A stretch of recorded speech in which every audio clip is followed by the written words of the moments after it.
I'm going to go on the limb here. I think we're going to hold the presidential office till at least through 44. Yeah. 44. Wow. There's enough Trumps out there. I hope so. Yeah. Barron's I think Vance gets it, and I think Rubio gets it right after that. Yeah. I mean, look, it would be really cool. I mean, I would like to see that because, like I said, I think that should the Democrats get back into office, should they take over the government again, you will see the bureaucracy come back with a vengeance.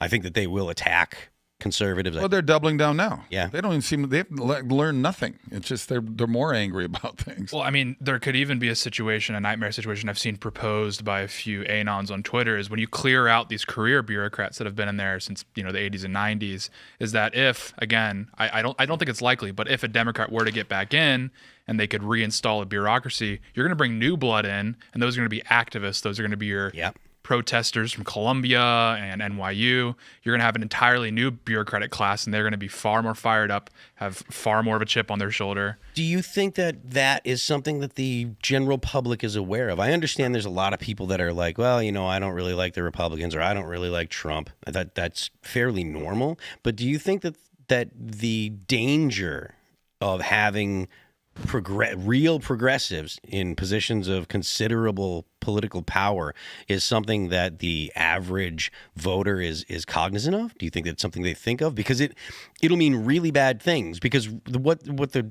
left really has been doing in the past 10 years or so is completely hollowing out the middle class. They want to have elites and a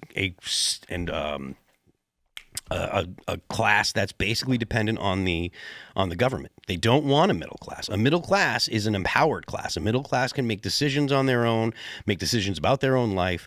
They're generally informed. But if you have a dependent class and an elite class, but no middle class, then you can use the government to keep the dependent class in line and keep them doing the things that you want. And obviously the elite class is going to live it up. So I'm not as hopeful as Kevin about Republicans maintaining the executive until 2040. I like his positive attitude. But I do suspect that the thing about President Trump is that I think he's a very unique figure in how he was able to completely rally all these disparate parts of the Republican Party that I don't think a future Republican would be able to do in the same way that he has. Right. Trump was able to bring like pro-life people, neocons, all these tradcons, different religious groups, Zionists, everybody together, anti-woke people, anti-communists, all together in this rare coalition that I think J.D. Vance might not be able to, or Marco Rubio might not be able to. And moreover, I don't think you guys are going far enough with what I believe the Democrats will do once they get back into power, which at this point I kind of think is an inevitability because of the uniqueness of how uniting of a figure President Trump was. Not just like dealing with bureaucracies, but the way the Democrats talk about our country is that they want it to be a democracy. They see our constitutional republic. Pure democracy. Yeah, exactly. They see Congress and the way that senators are appropriated to states as an issue, as a shortcoming of our country, and that this stops us from being a total democracy. And that's what they really want to be. So an inevitability that I believe we'll see with the next Democratic president is the inclusion of Puerto Rico or D.C. as a state, and those will permanently give the Democrats another handful of senators and also people in the House.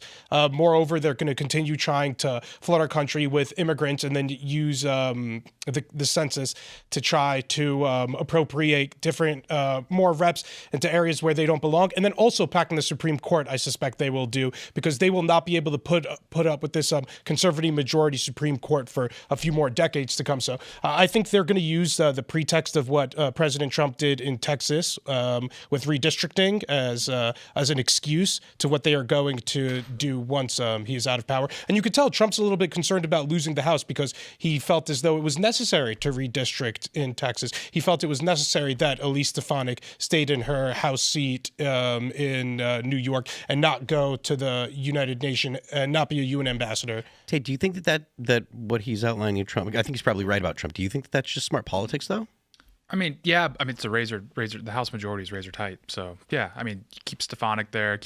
Mike Lawyer was tipped for a gig. He didn't want to be considerations of him running for governor, but the president would have preferred him to stay in the House. I mean, why else would he have redistricted Texas on an off year? It's traditionally done every 10 years. Well, because of the exodus from California, and because of the import of all the illegal aliens that came in during the Biden administration. So to redistrict, the point is, I think.